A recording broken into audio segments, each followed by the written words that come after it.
नमस्ते life okay टेलिभिजनको साप्ताहिक कार्यक्रम एडिट टकमा यहाँहरूलाई स्वागत गर्न चाहन्छु म शंकर भट्टराई लाइफ ओके टेलिभिजनको एडिट टकमा हामी शिक्षाका विविध पक्षहरूमा विविध व्यक्तित्वहरूसँग विचार मन्थन गर्ने गर्दछौं शिक्षा यतिखेर बन्द प्राय अवस्थामा छ र शिक्षक शिक्षिकाहरू आफ्नो ढंगबाट अनलाइन क्लासेस जुमहरूको मार्फतबाट शिक्षा दिन अगाडि बढिरहनु भएको छ यस विषम परिस्थितिमा हामी घरभित्र नै बसे पनि सिक्ने र सिकाउने क्रियाकलापहरू जारी रहेका छन् आज हामी यही सिक्ने सिकाउने सिलसिलामा अलिकति फरक ढंगको व्यक्तित्वसँग म तपाईहरुलाई चिनारी गराउन गइरहेको छु आज हामीसँग स्वदेशी व्यक्ति हैन विदेशी व्यक्ति हुनुहुन्छ उहाँले लामो समयदेखि लगभग 20 वर्षदेखि नेपालमा बसेर अंग्रेजी शिक्षा प्रदान गर्न ठूलो सहयोग गरिरहनु भएको छ आज हामीसँग हाम्रो गेस्ट विदेशी हुँदाखेरि मैले कार्यक्रम पनि अंग्रेजीमा चलाउने अनुमति यहाँहरुसँग लिए आज हामीसँग शिक्षाका विविध पक्षहरुमाथि विचार मन्थन गर्नको लागि हामीसँग हुनुहुन्छ सुजन डेथ वेलकम टु द प्रोग्राम नमस्ते hope that in the studio of Life OK Television, your individual life is okay. Is it okay? Yeah, my life's great. I so we have been still observing the greatest festival of Nepalese people, the Dasai. How did you observe it? Well, as you know, I've been here for 20 years soon in April, and I've seen a lot of Dasai. So I had a great time, but with the problems with the COVID and everything, I actually just stayed at home. One of my friends came to visit, and we cooked some nice food. And but an American friend of mine, we cooked some nice food, and we had a holiday, so it was very nice. good. Yeah. So let me ask you one private question.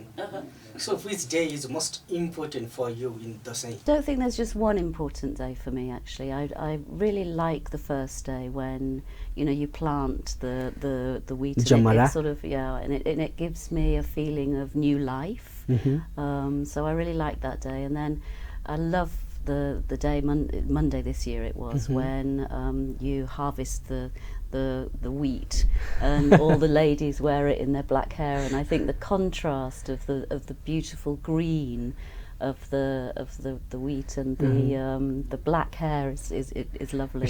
Very colorful. I think those and two when days. they move with the tikas, of course the tikas, and seeing everybody with their tikas on, and families together, and the joy of people seeing their families and travelling to the places that they were born and raised, and just having good food and relaxing and having a good time. And I think probably this year it was even more important to people than it has been in previous years because of the lockdown and people not being able to travel to their villages and things. So, it's really difficult because due to pandemic, even right now we are maintaining social distance, sanitizing and everything we have been doing.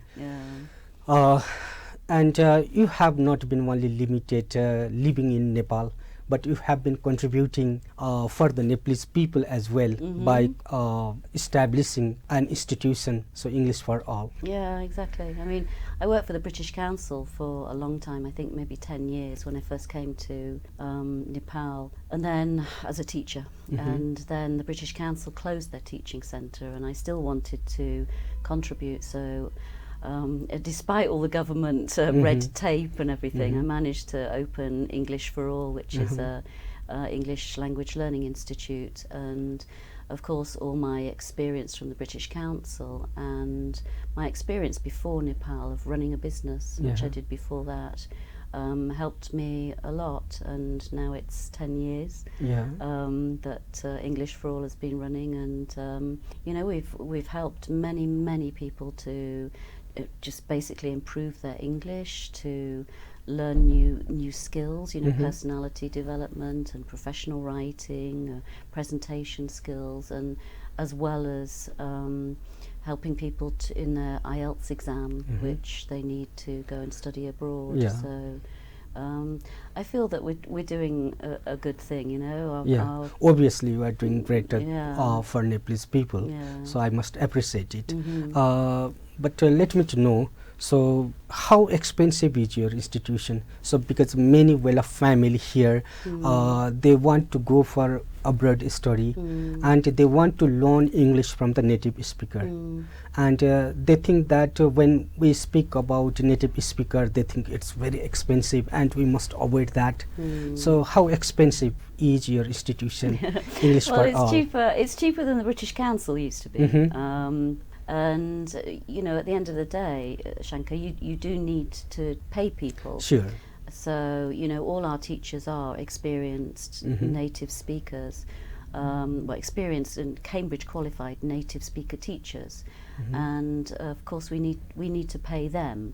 So our prices, I think our prices are very reasonable for the service and the quality of language tuition that you know we give our students, and you know, we've seen the improvement from those native speaker teachers teaching Nepalese, and I think, you know, of course you can have good education, you can have good language, good quality language learning, and teaching with other teachers and with Nepalis, and you know, of course these days there are many highly qualified Nepali teachers, but we don't just teach language, you know, we also teach culture, we also teach, you know, the sense of humour, and we also teach things like the way of dressing, and we don't actually physically teach it, but when you come into contact with somebody from another culture, then you know much more how that culture operates, and you know, that's something you don't get from learning with a member of your own culture. And many of our students actually want to go abroad to, you know, America, Australia, New Zealand now is very popular, or even to the UK. And I think it's important that students or you know, prospective students know about those cultures and feel what it's like to interact with. Sure, it makes a great difference native while speaker. learning with native speaker and those whose mother language is not Exactly. And English. there's nuances with, you know, intonation, there's pronunciation, there's, you know, all those colloquialisms that we use, which, you know, you don't get from a non-native speaker. So pandemic has created a problem everywhere in the world. It's a global problem, and Nepal is not an exceptional. So we also face lot of problem. So it has been almost more than 7 years. So we do not have the physical classes. At present, how English for All is conducting program? But at the moment, because of the virus COVID. situation, the pandemic, we're doing classes online, and it's surprisingly popular. I'm surprised myself that people have jumped on board this online Zoom, these online Zoom classes, and we're actually maintaining a good volume of students. And it, like I say, it's surprising because in my experience, Nepal is a very face-to-face teaching so situation. it is so obviously, to my knowledge, so since I have been born over here and almost 40 years I passed inside this country, so in my history I have never been out of the boundary of my country. So in my history or in my experience, we have never had these online classes. We never had it, and this is the first time our student teacher they are practicing, and it is new for us. And during perhaps it could be something different in the developed country. They were used to with this, but right now it's difficult. But how do you find the students? Either they are easier to teach physically, or those are easier to teach online? I think it's difficult to compare the two different situations because they are so different. You know, when you're in a classroom, you can go up to people and you can help them, and you know, you can interact in a very sort of almost distant way. You know, you have a student here and you have one there, and you can shout across to them and all this kind of stuff. So and there's like a sort of a camaraderie from being within the same environment.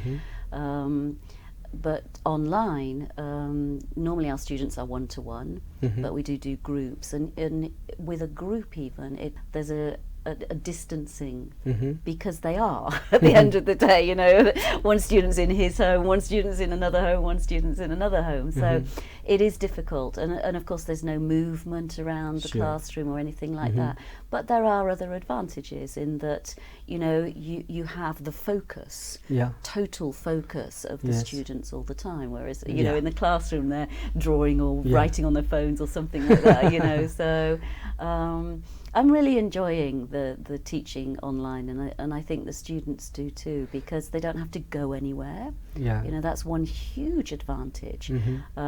They can use their phones, and most people have phones these days, or their computers.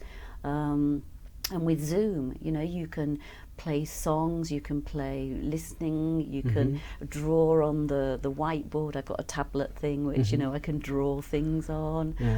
You can show documents, you can edit. I mean, it's fantastic. It's absolutely fantastic, and you know, I think it's the way for the future. Yeah, so while you have been talking about the advantages, last time when I have been talking with the principals of different schools, private schools over here, they said that these online classes show that also made students go for cybercrime, so opening for pornography, and so they are diverting. Yeah, so do you feel that is there such danger or not? I don't think necessarily the danger comes from teaching English online, but of course the more exposure young people or students generally teenagers have to technology like that, and you know, can have access to those kind of negative websites and negative material, then of course there's going to be an issue. But you know, there are lots of things that parents can do to control that. They can restrict the websites, and you know, there's a certain sort of life education as well that I think parents should be giving to their children, saying that, you know, these kind of things are inappropriate, and you know, your friends might be doing it, but it doesn't mean to say that you have to. But you know, I think obviously the more people, the more young children or people, young adults have to have access to those kind of things, there is going to be a bigger problem. But you know, it's the way forward, I think, isn't it? You know, how often and how much time do young people spend on their phones these days? I mean, you know, you go down the street or you go into a cafe which is, you know, socially distancing, and everybody's on their mobile phone, you know, because there's free Wi-Fi, and you know, but you know, there are positive aspects in that they have access to other great things, you know, things like Wikipedia. Nothing is with a single either positive or negative. A single thing has both positive and negative, and we need to evaluate them on the basis of how we are benefited. If we are harmed by that, then we will say this is a bad for us. Otherwise, we will say good. Okay, so Sujan, so you have been teaching IELTS for a long time. So please, for our audience, please tell us what this IELTS means. Okay, well, IELTS, as we would say, stands for International English Language Testing System. And basically it's an exam which proves to an organisation, be it a college or a university or even a company, if you're going for, you know, migration or PR, permanent residency, it proves your language level. It's as simple as that. It's the level of your proficiency. So how basically how well do you communicate in English? So is it necessary for the native speaker or not? So for example, it's necessary for you to take IELTS or not? No, it's not. It's not. It's for only the foreigners. Exactly. It's only international students who want to go abroad to study. Yeah. Because, of course, if you go to a university or if you go to work in a company, then you need to be able to, and if that country is operating in English, then you need to be able to operate in English. You know, you need to be able to read in English. You need to be able to write properly in English. You need to be able to speak in English, and you need to be able to listen in English. So, you know, of course, if your language isn't, if your native language isn't English, then the organisations need some kind of proof that you can operate in English, and that's simply what the IELTS is. So then IELTS, so for example, let's suppose that I appear in IELTS and I stood 7. And so after certain time, certain interval, 2 years, 3 years, so years. do I need to again reappear in IELTS? If you're in the college, then no. No. But if so, for example, I just appeared in IELTS from Nepal, and but my plan to go for other countries, it's not successful, and after 3 years, if I get opportunities, so does my certificate works or not? Yeah, you have to reapply, because the validity of the IELTS is only 2 years, and of course the organisation, the university, is going to say, hey, we want a valid IELTS certificate, not one that's 3 years out of date. So I simply, I just get this background in order to say that some of the people, they charge that this is how the foreign countries, especially English-speaking countries, so they have been making money for developing and least developed countries, because every 2 years they take the skill test of the students and they collect money. This is charge. So I don't know whether that's true or but not. Shankar, the point is, you have to be clever about it. You have to say, okay, how long is it going to take me from taking and passing my IELTS or getting the band score that I need from my IELTS to getting into college? Yeah? And if that's going to be more than 2 years, then don't take the IELTS until you're ready to apply to the university. So, you know, if you take your IELTS and then it takes you more than 2 years, it's a waste of money. Oh, isn't it? Of course it is, because it's not a valid certificate when you want to go to university. So think about the time schedule. You know, you have to apply to the university within the 2 years so that then your certificate is valid. Yeah, there's no sort of just many people just get confused about it. Therefore, I just put forward this question. No, it's so, timing. Susan, so let me to know about this. Is there any age bar for the Nepalese people for foreign studies or not? To be honest, I'm not entirely sure. Yeah, so you are not a consultant or any more thing. No, but if you have any idea, so for example, if I want to study for journalism or some other courses in US or UK, so should I be stopped with my age bar or not? I don't think so.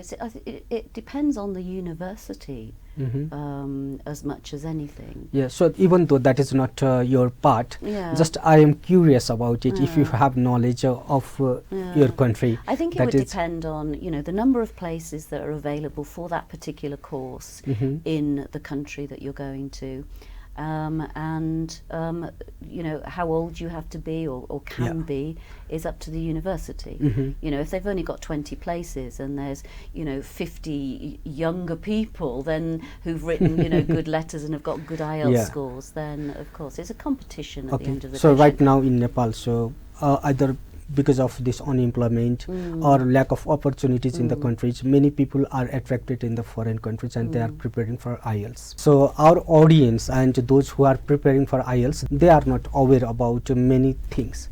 So please tell me, so what are the things to be considered while preparing for IELTS? So how marks are separated? So how much marks go for reading, writing, speaking, or any other well, things? let's start about the process. Let's talk about the process before you decide to take the IELTS. First of all, you need to decide which country am I going to, which university would I like to, find out what band score you need from that university. You know, the band score with IELTS is from 0 to 9. So most people want a 6 or a 6.5 or a 7.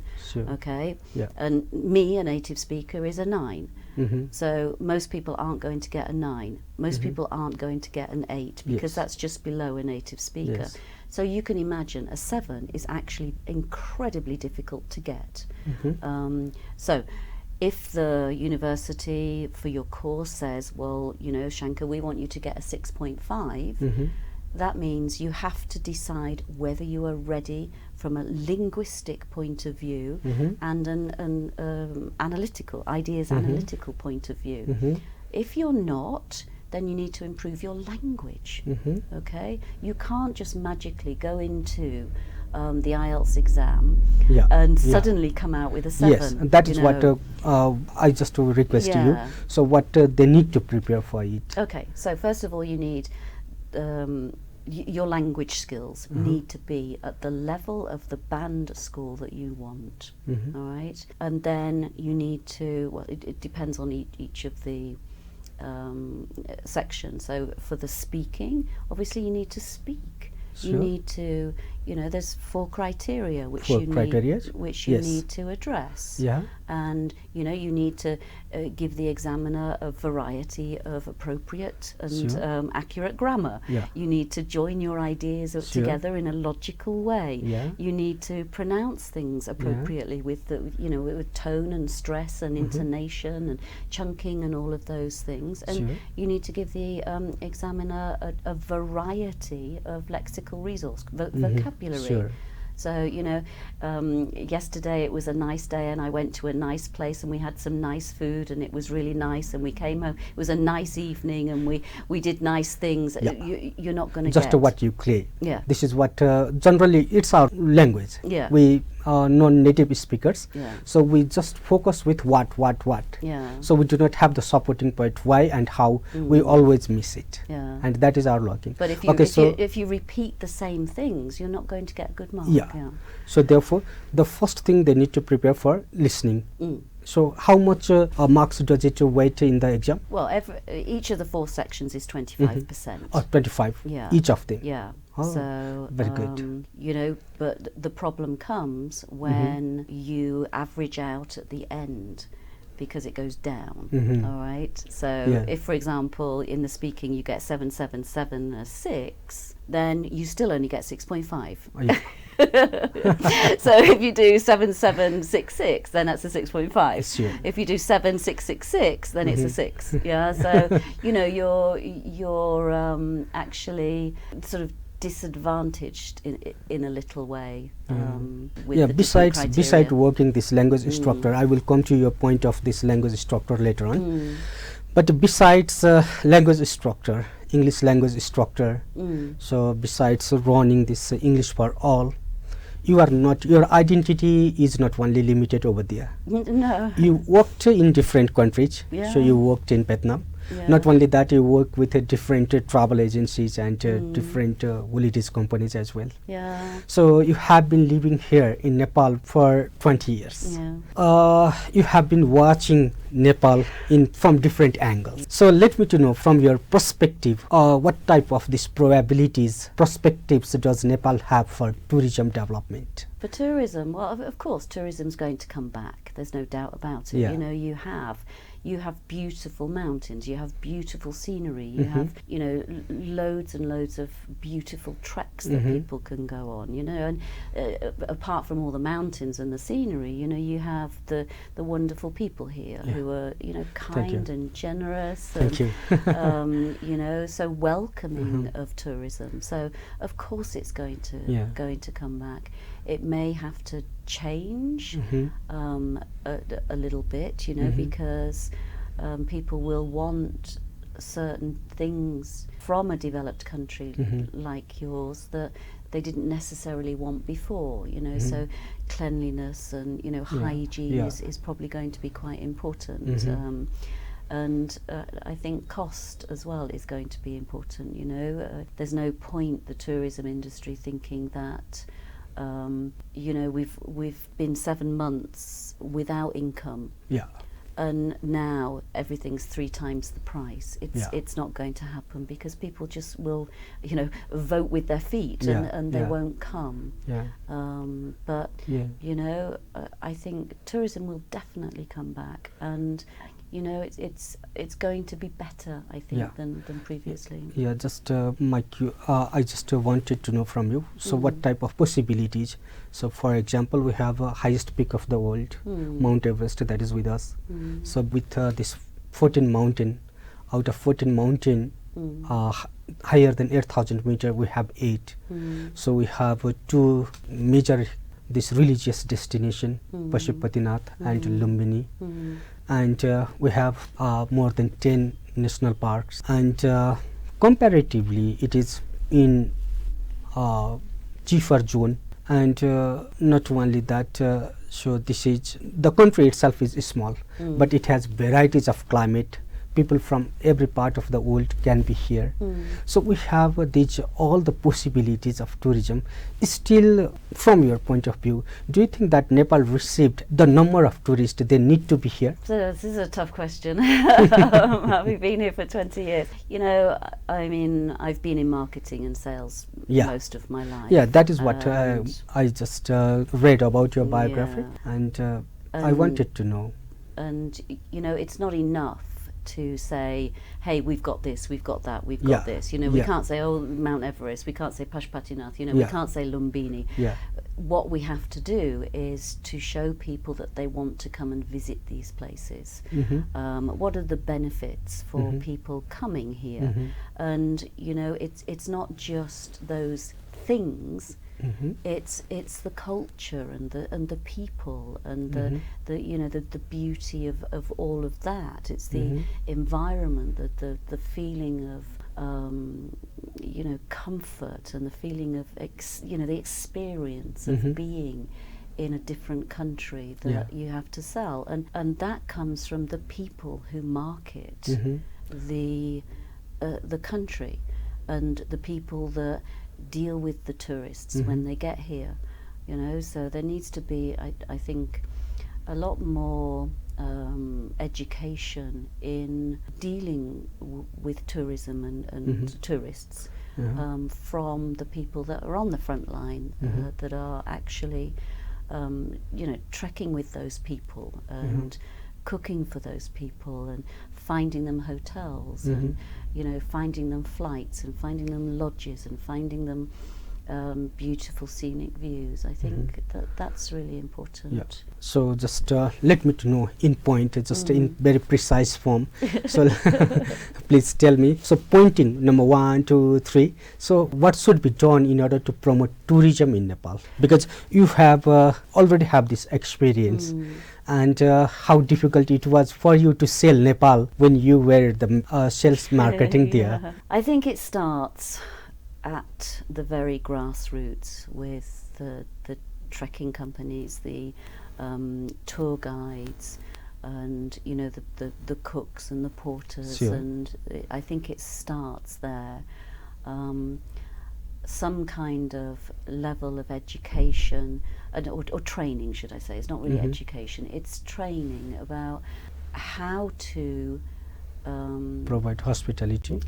How to provide hospitality, how to understand people that are visiting your country.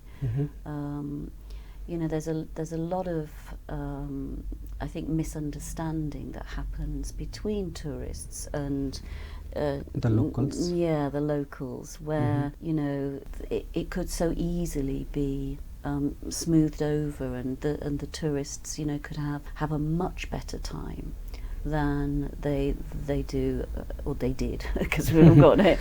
No point using the present tense, is there?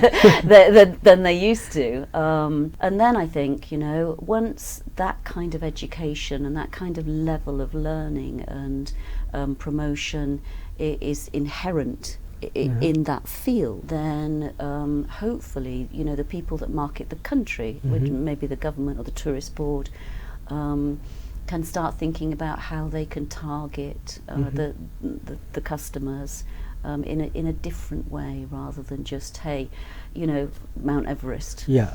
You know. Yeah. So just what I just mentioned is that natural beauty or cultural beauty, what we have, that only cannot attract the tourist. No. Yes. So for that, the human resource Yeah. that need to be qualified. Yeah. I agreed with that. Yeah. Besides that, this lack of infrastructures, the roads, Yeah. yes, and means of communications. So Yeah. even in Kathmandu, sometimes it gets difficult to get connected on right time. Yeah. While phoning also, internet, perhaps you might have been facing the problem Oh, when yeah, I went to with my online classes. Yeah, online classes. People just So, disappear, and yeah. I'm like, oh, where did you go? So there are a lot many. Yeah. But I think also, you know, you say about infrastructure, and you say roads, and you say communication, but I think that is part of educating the people that come here. You know, because you are a developing country, and not every road in the country is. You know, you can't drive on every road in the country, and some of them are in terrible condition, even here in Kathmandu. Yeah. You know, so I think that, of course, you need to try to maintain that infrastructure. You need to try to make it better. But with a country like yours, you know, where you're struggling to feed people, there needs to be an element of educating the tourists as well. Yeah. You know, hey guys, you're coming to Nepal, but it's not America. You're coming to Nepal, and some of the roads aren't particularly good, you know, so it's difficult sometimes, you know, if your car breaks down, to find somewhere to fix it, because you know, we sometimes don't have the if we see, if we just want to show as perfect as it is in the developed country, they do have nothing to see. Yeah, exactly. So sometimes it needs to get something, it needs to remain as the things they are. Yeah. There is no doubt. But still what we can do is that if we improve little bit about our roads, yes, these aeroplanes, the buses everywhere, then I think that would promote tourism in country. Yeah. And I think it Okay, will so now let me to turn little bit with that, because you have been an eyewitness for this country for many events. So most probably you faced Maoist insurgency. Yeah. So you are familiar with Royal Massacre? Yeah, I was here. I arrived and 1 month after that. Yeah, so then you faced people movement, the condition before that, political condition, perhaps everyday strike. So perhaps when you were taking classes, student might say that sorry, I could not come because there was a strike, this Banda and this Nepal Banda, Upatyaka Banda, Chakka Jam. We had many things.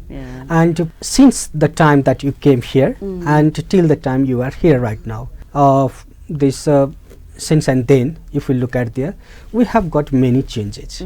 Politically, we got many changes. But as the native Nepali native people, so in our life, economically, we could not get anything. So what do you think that from the nearest this eyewitness, I just placed this question, why do you think that Nepal is lagging behind economic development? I think, I mean, there are many reasons, aren't there, that this is the reason. I think one of the most important reasons is that development has tried to happen too quickly.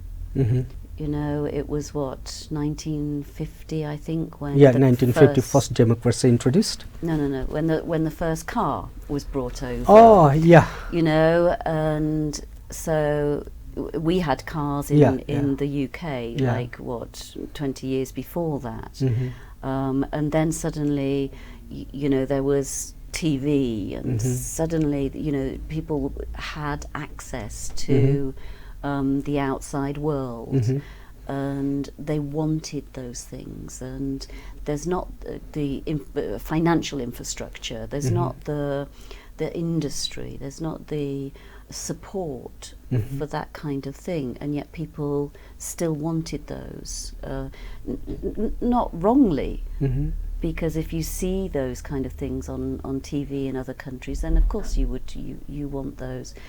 And I think that a lot of the money that could have been invested in the country has gone on personal assets. Mhm. Do you understand Yeah, what I'm saying? yeah. So that means Because grant and loans, what other countries have provided, have Yeah. not been rightly used. Exactly, and, Yeah. the development has, people have been trying to, like a racehorse, people have been trying to get developed too quickly, in this kind of space when they need to be in this kind of time frame. And I think that is one of the biggest issues, that people are dying to be developed, when in actual fact, I've seen development here, like incredible amount. When I arrived in 2001, there were hardly any cars, there were no high-rise buildings, there were no apartments, there were no big supermarkets except Babatini, Yeah, but mostly what it happened is that it is concentrated with a limited number of people. Yes, so mostly the big buildings, bungalows, what we have seen those are the income from outside. Either those are the corrupt these people houses, or those are from the foreign employment people. But it has to start somewhere, Shankar. If it doesn't start, it's never going to happen. So even if it's starting in a sort of negative environment, there still has to be spin-offs of that. That people are getting the opportunities. And slowly, bistari. Bistari. My point. If the time frame is bigger and longer, then the development is more likely to happen at a reasonable rate, and it's going to filter down through society and through the culture. But if people want things very, very quickly all the time, then there's just going to be disappointment and resentment and frustration, because it's like learning English. I'm serious. If you try to learn, if you think I'm going to be fluent in English in 2 months, then you're going to be disappointed. You're going to be frustrated. You're going to be upset. If you think I'm going to be fluent in English in a year, just you have seen in the market. So sometimes when you compete with the Nepalese this institution, so you speak English fluently within 2 months. I know. If you don't, then get your cash back. But it's ridiculous. You have to have a long-term goal. And speaking English, I mean, it takes it takes a young Nepali 5 years to learn to speak his own language or her own language. And as you're older, your brain slows down and it becomes more difficult. And so those people that think, okay, I'm going to be fluent and learn English in 2 months, it's crazy, because it's not going to happen. And as I said, at that point, at the end of the 2 months, you're going to be upset, you're going to be disappointed, you're going to be frustrated, you're going to hate yourself, because you can't speak English. But if you say, okay, 1 year, I'm going to learn English and I'm going to become fluent, then probably at the end of the year, you're going to be, and then you're going to feel great about yourself. So this is development. Susan, we are almost at the end of the program. Okay. Please tell what your students, your guardians, everybody they are inside the four walls. They cannot get out and they are not learning properly. So what message do you want to give to them? And what so many these Nepalese students, those who want to prepare for IELTS, they are getting confused where to go and how to get, and how will you just ask them to get connected with English for All? Okay, well, it's dead easy to get connected with English for All. You can go to our Facebook site. Facebook site. So how can they find it? Just English. Type in English for All Kathmandu, and we're there. We've also got a website which is English for All Kathmandu. So those who are preparing for IELTS and applying for abroad, so please, if you want to learn English with the native speaker, with Sujan and her team, so please type English for All in Facebook, and you can get connected. Okay, then what message do you want to give to the students, parents who are included within the four walls of the houses now? I think the most important thing is, if you are thinking about going abroad, prepare yourself and do the research and think about what the stages are in the process. Once you've done that, then go and take a preparation course. I'm not saying you have to come to us, although we are the best.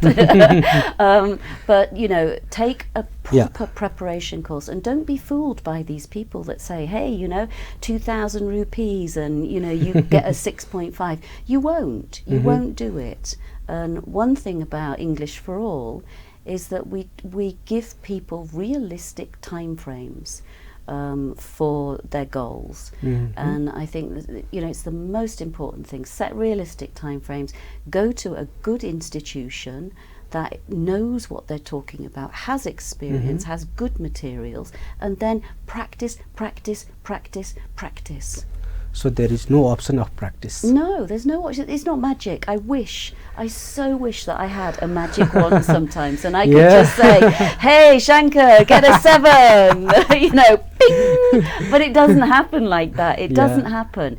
You get what you work for. Yeah. And that's it. Bottom line. Thank you, Susan. Oh God, thank you. So thank you for the audience. So today we had our guest, Susan Deith, and she has been living here in Kathmandu for 20 years and running English for All, an institution that prepares for IELTS. And we talk with her with the English language. Besides that, we talk about the tourism and many others. As she suggested, keep your time practicing. So this is the time for practicing. This lockdown or pandemic condition, it has not only created challenges, but there are opportunities. Stay inside the home, but be creative. Keep on involving in doing some things. So don't be idle, and but prepare for future to face unlimited challenges. Thank you. आजको life okay टेलिभिजनको edit टकमा आज हामीले कुराकानी गर्यौं Susan दितसँग। उहाँ हुनुहुन्थ्यो English language instructor. उहाँले हामीलाई इंग्लिश ल्याङ्ग्वेज सहज छैन, त्यसको लागि धेरै मेहनत गर्नुपर्ने र उपयुक्त इन्स्टिट्युसन छानेर पढ्नुपर्ने सन्देश दिनुभएको छ। पेन्डेमिकको सिचुएसन छ, घरभित्रै रहनु होला, स्वस्थ रहनु होला। यति भन्दै आजको कार्यक्रम यही अन्त्य गर्दछु। अर्को साता फेरि यस्तै व्यक्तित्वसँग भेटघाट गर्ने बाचा गर्दै अहिलेलाई बिदा हुन्छु। हवस् त, धन्यवाद।